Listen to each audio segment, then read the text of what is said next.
Hello students, I am your educator doctor Hina Devnani और आज हम 12th स्टैंडर्ड के second chapter sexual reproduction and flowering plants के third part के ऊपर डिस्कस करने वाले हैं। We have already done two parts. In first one, we have studied the structure of male gametophyte and structure of female gametophyte and the development of male gametes and female gametes. In the second part, we have studied about types of pollination. Now, this is the third part of the video in which we'll start with pollinating agents, different types of pollinating agents. Let's have a look at that. यहाँ पे एक chart draw किया हुआ है तो दिख रहा है this is the chart which shows agents of pollination. दो टाइप के एजेंट्स होते हैं, अबायोटिक एजेंट्स और बायोटिक एजेंट्स। अबायोटिक एजेंट्स का मतलब है नॉन लिविंग एजेंट्स, जैसे कि विंड और वाटर। विंड से भी पॉलिनेशन हो सकता है और वाटर से भी हो सकता है। The pollination that takes place with the help of wind is called as anemophily and the pollination that take place with the help of water is known as hydrophily. Biotic के अंदर भी बहुत सारे types हैं, but the main 5 types have been shown here. Among these 5 types, first one, entomophily. This is the most widely used agent of pollination by plants. Entomophily means pollination by insect. Insect का बहुत important role है pollination में और plants उनके ऊपर बहुत ज़्यादा depend करते हैं. Second is pollination by birds. जब बर्ड से पॉलिनेशन होता है तो उसे कहते हैं ornithophily. Third is pollination by bats, that is chiropterophily. Then there is pollination by snails and slugs which is known as malacophily. And at the end pollination by ants which is also called as myrmecophily. So these are different types of pollination. इनके अलावा भी और सारे होते हैं, monkeys से होता है, humans से होता है, different types of mammals होते हैं, squirrels होते हैं. So there are different types of biotic agents which are responsible for pollination. But you have to remember the names that are being shown on your screen. सबसे पहले देखते हैं wind pollination क्या होता है. Wind pollination का मतलब जब pollen grains wind के through anthers में से निकल के और stigma के ऊपर जाते हैं, तो that is known as wind pollination.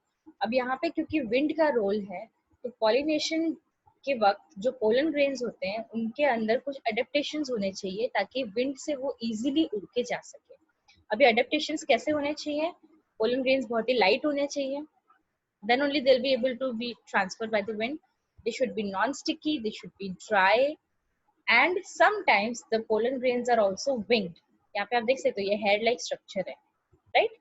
इसकी वजह से क्या होगा, हेयर लाइक स्ट्रक्चर या विंग्स की वजह से क्या होता है कि विंड में वो इजीली उड़ के जा सकते हैं. अब यहाँ पे क्या हो रहा है कि विंड से ही वो उड़ के जा रहे हैं, इंसेक्ट्स नहीं है. इंसेक्ट्स क्या होते हैं, वो स्पेशली मतलब एंथर के ऊपर जाके बैठते हैं, वहां पे पोलन ग्रेन उनको चिपक जाते हैं और वो जाके स्टिग्मा पे बैठ जाते हैं, राइट? बट विंड के केस में ये नहीं है, विंड तो बस फ्लो हो रही है तो उसके साथ साथ पोलन ग्रेन्स भी फ्लो होते जाते हैं. अब अगर प्लांट चाहता है कि उसका पॉलिनेशन विंड से हो तो उसे अपने एंथर्स को भी एक्सपोज रखना पड़ेगा. एंथर्स अगर एक्सपोज होंगे तभी विंड जो है वो आके एंथर्स में से पोलन ग्रेन्स निकाल के अपने साथ ले जाएगी. अब विंड ने अपने साथ पोलन ग्रेन्स को ले तो गई विंड, लेकिन यहाँ पे क्या हो रहा है कि जो स्टिग्मा है उसके ऊपर वो पोलन ग्रेन्स गिरने चाहिए. तो उसके लिए एक और अडेप्टेशन है जो प्लांट्स ने किया है, उन्होंने अपने स्टिग्मा को फेदरी बना दिया है. मतलब स्टिग्मा भी लॉन्ग होते हैं, यहाँ पे फेदर्स होते हैं स्टिग्मा में, और स्टिग्मा बहुत ही स्टिकी होता है. इससे क्या होगा कि जब पोलन ग्रेन्स उड़ के आएंगे तो वो स्टिग्मा पे आके स्टिक हो सकते हैं. फ्लावर्स जो है वो इन्फ्लोरेसेंस में अरेंज होते हैं. इन्फ्लोरेसेंस में अरेंज का मतलब क्या है कि बहुत सारे फ्लावर्स, छोटे छोटे फ्लावर्स होते हैं और वो ग्रुप बना के एक दूसरे के साथ अरेंज होते हैं. इससे क्या होगा कि एक फ्लावर में से दूसरे फ्लावर में जो पॉलिनेशन होना है, जो पोलन ग्रेन्स का ट्रांसफर होना है, वो इजीली हो सके. और कई सारे केसेस में ओव्यूल्स जो है वो सिंगल होते हैं. एक और चीज यहाँ पे है, एक एडेप्टेशन और है कि यहाँ पे पोलन ग्रेन्स का जो नंबर होता है वो बहुत ही ज्यादा होता है. क्यों? क्योंकि विंड से वो जा रहे हैं तो कंपलसरी नहीं है कि वो एंथर के ऊपर ही गिरे. तो कई सारे पोलन ग्रेन्स जो होते हैं वो विंड में ही वेस्ट हो जाते हैं या फिर गलत फ्लावर्स के ऊपर गिर जाते हैं. ओके, तो यहाँ पे विंड पॉलिनेशन के जो जो एडेप्टेशंस है वो सारे के सारे बहुत इंपॉर्टेंट हैं. अगर प्लांट को विंड से पॉलिनेशन करना है तो ये सारे एडेप्टेशंस उसे दिखाने पड़ेंगे अपनी बॉडी में, right? So this is about wind pollination. Abiotic जो पॉलिनेशन है उसका फर्स्ट है. सेकेंड है वाटर पॉलिनेशन. वाटर पॉलिनेशन का मतलब क्या होता है कि जब पोलन ग्रेन्स वाटर में से ट्रांसफर होके जाते हैं. अब ये होता है सिर्फ एक्वेटिक प्लांट्स में, क्योंकि एक्वेटिक प्लांट्स जो है वाटर में सबमर्ज रहते हैं, वहाँ पे विंड तो है नहीं. विंड की जगह वहाँ पे वाटर है जो ये पॉलिनेशन का काम करता है। एग्जाम्पल्स है इसके वेलेस्नेरिया, हाइड्रिला एंड जोस्टेरा। अब इन प्लांट्स में क्या होता है, जैसे वेलेस्नेरिया की अगर बात करें तो वेलेस्नेरिया नीचे होता है, प्लांट जो वाटर बॉडी है उसमें नीचे होगा। जब उसे पॉलिनेशन करना होगा तो सबसे पहले उसका जो मेल फ्लावर है वो थोड़ा ऊपर की तरफ आएगा, ऊपर की तरफ आके वो अपने पोलन ग्रेन्स को वाटर के सरफेस के ऊपर रिलीज कर देगा। रिलीज करने के बाद जो फीमेल का पार्ट है, फीमेल फ्लावर है, वो थोड़ा कॉइल्ड होता है, स्प्रिंग के जैसा। यहाँ पे देख सकते हो आप, see here, this is coiled. तो जब पोलन ग्रेन्स यहाँ पे रिलीज हो जाते हैं तो ये अनकॉइल होके फीमेल का पार्ट जो है वो ऊपर जाता है, स्टिग्मा जो है वो ऊपर जाता है। अब स्टिग्मा ऊपर जाने के बाद क्या करता है, स्टिग्मा का जो ऊपर का सरफेस होता है, ये वाला, यस, ये वाला सरफेस जो होता है, इस सरफेस के ऊपर लिपिड्स होते हैं। ये एक हाइड्रोफोबिक सरफेस होता है। तो जैसे ही ये ऊपर सरफेस पे जाता है तो इसके आसपास एक कॉन्केव डिस्क बन जाती है। आपने देखा होगा कि ऑयल अगर हम पानी में डालते हैं तो ऑयल और पानी जो है वो मिक्स नहीं होते हैं, अलग अलग रहते हैं, राइट। तो यहाँ पे ये ऑयली सब्सटेंस रहेगा, ये हाइड्रोफोबिक है, इसलिए ये जब ऊपर सरफेस पे आएगा तो यहाँ पे इसके आसपास एक कॉन्केव डिस्क बन जाएगी। अब कॉन्केव डिस्क बनने की वजह से क्या होगा, आसपास यहाँ पे जितने भी पोलन ग्रेन्स होंगे वो सब आके इस कॉन्केव डिस्क में गिर जाएंगे, और जैसे ही वो इस कॉन्केव डिस्क में गिर जाते हैं वैसे ही ये स्टिग्मा से चिपक जाते हैं, और इस तरह से यहाँ पे पॉलिनेशन हो जाता है। अब कुछ कुछ प्लांट्स ऐसे भी होते हैं जिनमें जो इनका जो एंथर है या फिर जो फिलामेंट है वो रिबन जैसे होते हैं। तो रिबन जैसे एंथर्स और फिलामेंट्स की वजह से पोलन रेज जो है वो पानी के अंदर ही जाते हैं और वो धीरे धीरे जाके जो फीमेल फ्लावर्स है उनसे चिपक जाते हैं। और एक और खास बात है वाटर पॉलिनेशन के अंदर कि इनके जो पोलन ग्रेन्स होते हैं उनके ऊपर म्यूसिलेज की कवरिंग होती है। देयर इज अ कवरिंग और coating of mucilage. Why there is a coating of mucilage? So that they are protected by the water. इनके आसपास वाटर है और ये वाटर अगर पोलन ग्रेन्स के अंदर चला जाएगा तो we all have studied in 11th standard कि अगर किसी सेल के अंदर पानी चला जाता है तो वो सेल जो है वो टर्जिड हो जाता है और बाद में वो स्वेल होके बर्स्ट हो जाता है, right.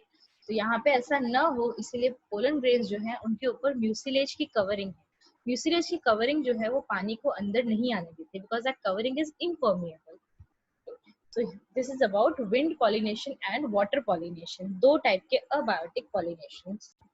Now we'll go with biotic pollination. Biotic pollination में सबसे ज्यादा इम्पोर्टेंट है इंसेक्ट पॉलिनेशन, और आपके टेक्स्ट बुक में भी इंसेक्ट पॉलिनेशन के बारे में ही दिया हुआ है। अब इंसेक्ट के थ्रू पॉलिनेशन हो रहा है, तो फ्लावर्स की जो यहाँ पे एडेप्टेशन होगी वो विंड पॉलिनेशन के फ्लावर्स से कम्प्लीटली डिफरेंट होगी। यहाँ पे जो फ्लावर्स होंगे वो हमेशा ये ट्राई करेंगे कि इंसेक्ट जो है वो उनकी तरफ अट्रैक्ट हो। इसके लिए वो फ्लावर्स का स्ट्रक्चर कैसा होगा, लार्ज होगा, बड़े होंगे ताकि क्लियरली दिख सके इंसेक्ट को, बहुत ही ब्राइटली कलर्ड होंगे, ब्यूटीफुल कलर्स होंगे। जो हमने फर्स्ट पार्ट में, मैंने आपको सबसे फर्स्ट स्लाइड जो दिखाई थी जिसमें ब्यूटीफुल फ्लावर्स थे, राइट। तो फ्लावर्स बहुत ही ब्यूटीफुल होते हैं। वो क्यों ब्यूटीफुल होते हैं? ताकि इंसेक्ट उनसे अट्रैक्ट हो सके। बहुत ही शोई होंगे, मतलब उनके अंदर इस तरह के अरेंजमेंट होंगे कि बहुत, जैसे नहीं हम बोलते शो ऑफ करना, वैसे ही यहाँ पे भी होगा। और अगर फ्लावर स्मॉल है तो वो इन्फ्लोरेसेंस में होंगे, मतलब बहुत सारे फ्लावर्स एक दूसरे के साथ होंगे, यहाँ पे ग्रुप बना के रहेंगे। इससे क्या होगा, इंसेक्ट को इजिली वो फ्लावर्स दिख जाएंगे। अब ये वाले जो फ्लावर्स होते हैं इनके अंदर फ्रेग्रेंस भी बहुत अच्छा होता है, इनकी जो स्मेल है, इनकी खुशबू वो बहुत ही अच्छी होती है, जिससे इंसेक्ट्स जो है वो उनकी फ्रेग्रेंस से ही अट्रैक्ट हो जाते हैं। अच्छा, अब इंसेक्ट यहाँ आ रहे हैं, इंसेक्ट यहाँ आके पॉलिनेशन कर रहे हैं, तो बदले में इंसेक्ट को क्या मिलेगा? बदले में जो फ्लावर्स है वो इंसेक्ट को देते हैं नेक्टर। नेक्टर क्या होता है? फ्लावर्स के अंदर जूसी फ्लूइड होता है, और उसके साथ साथ कई बार जो पोलन ग्रेन्स होते हैं वो भी एडिबल हो जाते हैं। एडिबल मतलब खाने लायक। तो इंसेक्ट को यहाँ से नेक्टर मिलता है और यहाँ से उनको एडिबल पोलन ग्रेन्स मिलते हैं। अब ये सब तो हो गया। दूसरा एक पोलन ग्रेन का अडेप्टेशन यहाँ पे क्या होगा कि पोलन ग्रेन स्टिकी होंगे। स्टिकी क्यों होंगे? ताकि वो इंसेक्ट जो है उनके, अगर आपने ध्यान से किसी इंसेक्ट को देखा होगा, इसको भी आप यहाँ पे देख सकते हैं, इसके यहाँ पे लेग्स के पास छोटे छोटे हेयर लाइक स्ट्रक्चर होते हैं, इसकी बॉडी पे भी हेयर लाइक स्ट्रक्चर है। तो यहाँ पे क्या होगा, जो पोलन ग्रेन्स होंगे वो स्टिकी होंगे। स्टिकी होने की वजह से वो इंसेक्ट के ये जो हेयर लाइक स्ट्रक्चर्स हैं उनसे चिपक जाएंगे। उनसे जैसे ही वो चिपकेंगे, वो वहां से जब इंसेक्ट उड़ेगा तो वो पोलन ग्रेन्स भी वहां से ट्रांसफर हो जाएंगे। Okay? So the pollen grains have sticky nature and stigmatic surface. Stigmatic मतलब क्या कि वो इजीली चिपक जाए उससे। Here is also it is written, see, flowers provide rewards to animal pollinators such as nectar, food, और हाँ कई सारे फ्लावर्स के अंदर जो बड़े बड़े लार्ज फ्लावर्स होते हैं उनके अंदर इंसेक्ट जाके अपने अंडे भी ले करते हैं। So it provides a safe place for the insects to lay eggs. So अगर यहाँ पे इंसेक्ट फ्लावर की मदद कर रहे हैं तो in the same way flower is also giving rewards to the insect. Okay, so this was about insect pollination. तो आपके टेक्स्ट बुक में ये 3 टाइप के पॉलिनेशन अच्छे से एक्सप्लेन किए गए हैं, wind pollination, water pollination and insect pollination. So we have completed the topic pollination. अब एक और छोटा सा टॉपिक है आपके टेक्स्ट बुक में, that is outbreeding devices. Inbreeding और आउटब्रीडिंग ये 2 टर्म्स है जो आपको याद रखने हैं। इनब्रीडिंग का मतलब क्या होता है? Self fertilisation. हमने आगे देखा था सेल्फ पॉलिनेशन। यस, अगर सेल्फ पॉलिनेशन हो रहा है तो सेल्फ फर्टिलाइजेशन होगा। तो अगर किसी प्लांट में कंटिन्यूअसली इनब्रीडिंग हो रहा है या कंटिन्यूअसली सेल्फ फर्टिलाइजेशन हो रहा है तो उससे क्या होगा कि उसके अंदर कोई भी वेरिएशन नहीं आएगा। अगर वेरिएशन नहीं आएगा तो उसके अंदर प्रॉपर इवोल्यूशन नहीं होगा, एनवायरनमेंट के हिसाब से उसके अंदर चेंजेस नहीं आएंगे जो कुछ टाइम के बाद थोड़े हार्मफुल हो सकते हैं। और ये जो हार्मफुल होते हैं इसे हम एक कंडीशन से जानते हैं and that condition is known as inbreeding depression. This condition is characterized by homozygous genes which are not as vital as they need to be, leading to unhealthy offspring. कुछ time तक तो characters repeat होते रहेंगे तो that will be beneficial, पर अगर ज्यादा time तक वही कैरेक्टर्स रिपीट होते हैं या वही जीन्स रिपीट होते हैं बिना किसी चेंज के तो that can result into serious problems. तो कई सारे प्लांट्स हैं जिन्होंने ये इन ब्रीडिंग को अवॉइड करने के लिए बहुत सारी चीजें या फिर अडेप्टेशंस किए हैं। तो ये जो अडेप्टेशंस है इन्हें हम जानते हैं आउटब्रीडिंग डिवाइसेस के नाम से। तो कुछ आउटब्रीडिंग डिवाइसेस यहाँ पे दिए हुए हैं। आउटब्रीडिंग डिवाइसेस में से बोर्ड एग्जाम में क्वेश्चन आता ही है। It is a very important, it is very small topic but it is very important topic. Let's have a look. First outbreeding device is unisexuality. Outbreeding devices और जो cross fertilisation में हमने पढ़े थे adaptations वो लगभग सब सेम ही है। ओके, तो उसमें हमने पढ़ा था यूनिसेक्सुअलिटी, यानी कि प्लांट जो है वो या तो मेल होगा या तो फीमेल फ्लावर होगा, फीमेल फ्लावर्स होंगे उसके अंदर और हर्माफ्रोडाइट नहीं होगा। अगर हर्माफ्रोडाइट नहीं है तो सेल्फ फर्टिलाइजेशन नहीं होगा। यूनिसेक्सुअलिटी को दूसरे नाम से भी जाना जाता है which is called as dioecism. Second is dichogamy. Dichogamy भी हमने पहले किया है। डाइकोगमी में क्या होता है कि स्टिग्मा और एंथर वो अलग अलग टाइम पे मैच्योर होते हैं। जब स्टिग्मा मैच्योर हो जाएगा तब एंथर मैच्योर नहीं होगा तो उसके ऊपर वो पोलन ग्रेन्स नहीं गिरेंगे, और जब एंथर मैच्योर होगा तब स्टिग्मा रिसेप्टिव नहीं होगा तो अगर पोलन ग्रेन गिरते भी हैं तो stigma will not be able to accept it और रिसीव इट। अब ये दोनों का टाइम जो है वो अलग अलग मैच्योरेशन का टाइम होता है। किसी किसी प्लांट्स में स्टिग्मा पहले मैच्योर हो जाता है और किसी किसी प्लांट्स में एंथर पहले मैच्योर होता है। तो अगर स्टिग्मा पहले मैच्योर हो रहा है यानी कि गाइनोशियम मैच्योर हो रहा है एंड्रोशियम से पहले तो उसे हम बोलते हैं प्रोटोगाइनी, और अगर एंड्रोशियम पहले मैच्योर हो रहा है गाइनोशियम से तो उसे हम बोलते हैं प्रोटएंड्री। समझ में आया? तो ये 2 डिवाइसेस हैं, यूनिसेक्सुअलिटी एंड डाइकोगमी। डाइकोगमी के अंदर वापस से 2 type, protandry and protogyny. Next device is herkogamy. Herkogamy का मतलब क्या होता है कि इसमें पोलन ग्रेन्स और जो स्टिग्मा है, एंथर और स्टिग्मा है, उनके बीच में एक नेचुरल फिजिकल बैरियर आ जाता है। कोई भी एक टाइप का बैरियर बना हुआ होगा जिससे पोलन ग्रेन्स जो है वो सेम फ्लावर के स्टिग्मा पे न गिरे। नेक्स्ट डिवाइस है सेल्फ स्टेरिलिटी। सपोज अगर वो सेम स्टिग्मा पे गिर भी गया तो वो स्टेराइल हो जाएगा, मतलब वो जर्मिनेट नहीं हो पाएगा, उसकी पोलन ट्यूब ही नहीं बनेगी। इसे हम कहते हैं सेल्फ स्टेराइलिटी। नेक्स्ट डिवाइस है हिट्रोस्टाइली। हिट्रोस्टाइली का मतलब क्या होता है कि स्टिग्मा और एंथर जो है वो अलग अलग पोजीशन पे या अलग अलग लेवल पे लोकेटेड है। इससे पोलन ग्रेन स्टिग्मा के ऊपर नहीं पहुंच पाता। जनरली ऐसे केसेस में स्टिग्मा ऊपर होगा और एंथर नीचे होगा ताकि पोलन ग्रेन्स उसके ऊपर न गिर सके। हमने सेल्फ फर्टिलाइजेशन में देखा था कि एंथर होता है उसके जस्ट नीचे स्टिग्मा होता है, लेकिन यहाँ पे उल्टा होगा, एंथर्स नीचे होंगे और स्टिग्मा ऊपर होगा। इससे पोलन ग्रेन उस स्टिग्मा पे नहीं पहुंच पाएगा। Last device is pollen prepotency. इसमें क्या होता है कि सपोज अगर कोई फ्लावर है तो उसके स्टिग्मा के ऊपर उस सेम फ्लावर के पोलन ग्रेन्स भी गिरे हैं और डिफरेंट फ्लावर के पोलन ग्रेन्स भी गिरे हैं। तो वो जो सेम फ्लावर का पोलन ग्रेन होगा वो डेवलप होने में ज्यादा टाइम लगाएगा, और जो दूसरे फ्लावर से आ रहा है, जो बाहर से जो पोलन ग्रेन आ रहा है, वो जल्दी जर्मिनेट हो जाएगा। तो अगर वो जल्दी जर्मिनेट हो गया तो यहाँ पे सेल्फ फर्टिलाइजेशन नहीं होगा, राइट, जीनोगमी हो जाएगा। So these are the devices that are responsible for avoiding self-fertilization. Now here you have to learn the importance why it is avoiding self-fertilization, so that it can avoid inbreeding depression. Inbreeding depression अगर होगा तो unhealthy offsprings होने के chances ज़्यादा हैं. Okay? Now we have the fourth topic of pre-fertilization event, that is pollen pistil interaction. Pollen यानी कि male gamete, pistol यानी कि फीमेल पार्ट। मेल और फीमेल के बीच में जो इंट्रैक्शन होता है उसे हम कहते हैं pollen pistol interaction, and this is a very important topic. ये एक्चुअली क्या है? ये है रिकॉग्निशन ऑफ कंपैटिबल पोलन। जो स्टिग्मा होता है यहाँ पे, स्टिग्मा, स्टाइल, ओवरी या फीमेल पार्ट जो होता है, इसके पास ये कैपेसिटी है कि ये पोलन ग्रेन को एक्सेप्ट या रिजेक्ट कर सकते हैं। अगर इसे लगता है कि पोलन ग्रेन कंपैटिबल है, ये उसे एक्सेप्ट करते हैं, और एक्सेप्ट करने के बाद ये पोलन ट्यूब यहाँ से फॉर्म हो जाती है। और अगर इसे लगता है कि ये पोलन कंपैटिबल नहीं है, तो स्टिग्मा जो है वो उसे रिजेक्ट कर सकता है। ओके, अब ये कैसे करते हैं? ये यहाँ पे होते हैं केमिकल रिएक्शंस। यहाँ पे ओवरी और ओव्यूल्स में से केमिकल्स रिलीज होते हैं, जिनकी वजह से पोलन ट्यूब का फॉर्मेशन होता है। Okay, so it is actually recognition of compatible pollen. It is the interaction between chemical components of pollen and those of stigma. Pollen grain के केमिकल्स भी रिलीज होंगे, यहाँ से ओवरी में से भी निकलेंगे, और स्टिग्मा के केमिकल्स होंगे। तो इनके बीच में जो भी इंटरेक्शन होता है that is known as pollen pistil interaction. अब इसके कुछ स्टेप्स हैं. ये स्टेप्स एक्चुअली पोलन ग्रेन के जर्मिनेशन के ऊपर है, मेल गैमेटोफाइट कैसे बनता है. सपोज अगर स्टिग्मा ने उसे एक्सेप्ट कर दिया तो उसका जर्मिनेशन पूरा कैसे होगा, ये पूरा रिएक्शन कैसे होगा, उसके कुछ स्टेप्स हैं. Let's see it.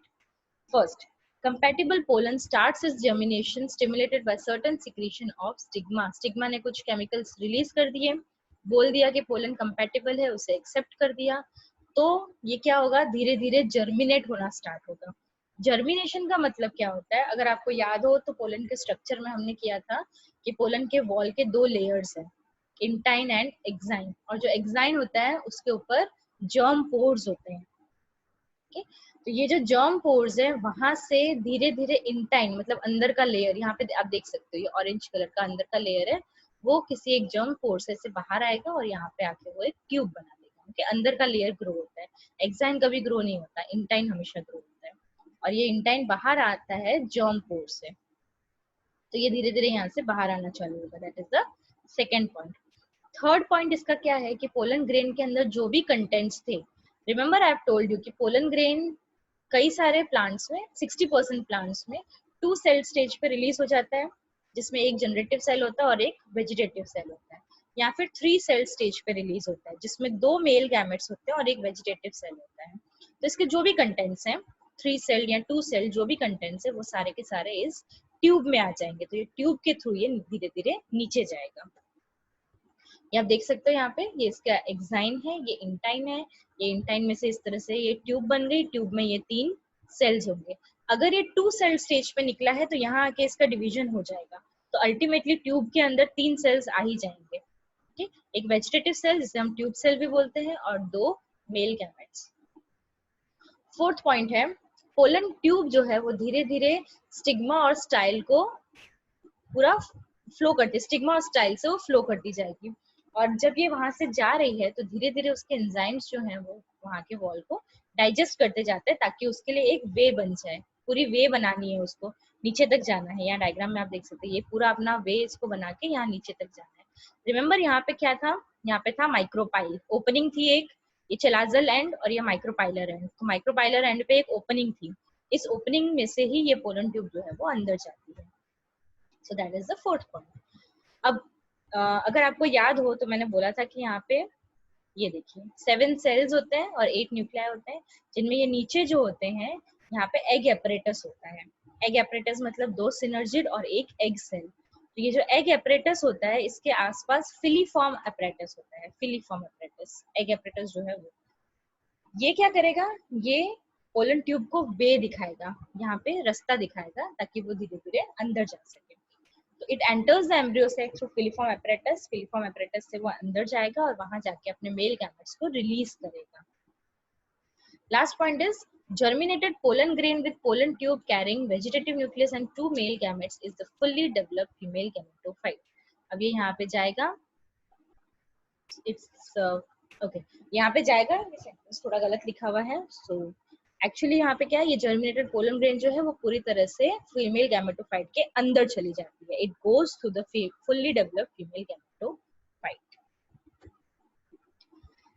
Okay, next topic is artificial hybridisation. अब अभी तक हमने जो देखा वो नेचुरल पॉलिनेशन था, राइट?